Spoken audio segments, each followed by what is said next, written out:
علیکم، آپ دیکھ رہے ہیں کے نیوز ایچ ڈی۔ میں ہوں حارث علی شاہ گیلانی۔ چلتے ہیں آج کی اہم خبروں کی طرف۔ اب رخ کریں گے ساہیوال کا۔ آل پارٹیز ختم نبوت کانفرنس ضلع کونسل ہال میں منعقد ہوئی۔ پروگرام کا باقاعدہ آغاز تلاوت کلام پاک سے ہوا اور نعت رسول مقبول صلی اللہ علیہ وآلہ وسلم پیش کی گئی۔ مزید اس موقع پر رکن قومی assembly Pir Imran Ahmed Shah Wali, D P O Sahiwal Sadiq Baloch, Sheikh Shahid Hameed, صدر press club registered Sahiwal Rana Javed Nisar, general secretary Jamaat Islami طیب محمود بلوچ، پیر احسان الحق، حضرت مولانا شفیع قاسمی، قاری اظہار میاں اللہ یار گڈگور اور دیگر ضلع بھر کے علماء کرام اور سیاسی اور سماجی صحافتی شخصیات نے شرکت کی۔ وعلى آلہ وصحبہ اجمعین۔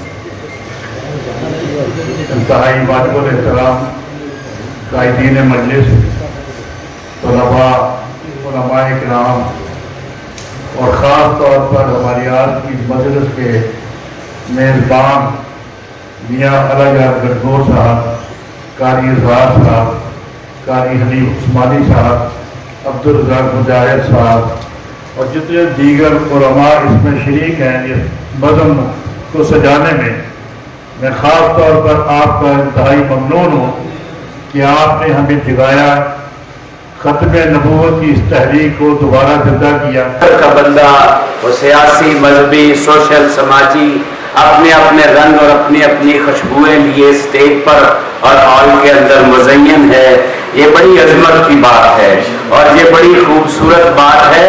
اور اس بات کے اندر بھی ایک بات ہے کہ جس ذات کا ذکر ہے اس ذات پہ اکٹھا ہونا ہوتا ہے اور یہی ایمان کا بنیادی حصہ اور خاصہ ہے۔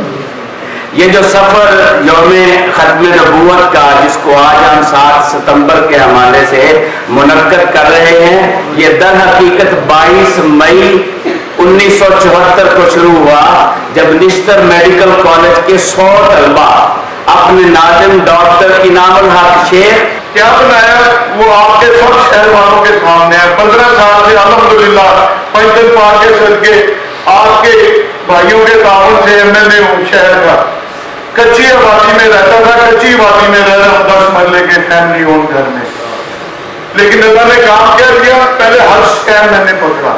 مزید خبروں اور اپڈیٹس کے لیے ہمارے ساتھ رہیے گا، تب تک کے لیے اپنا خیال رکھیے گا۔ اللہ حافظ۔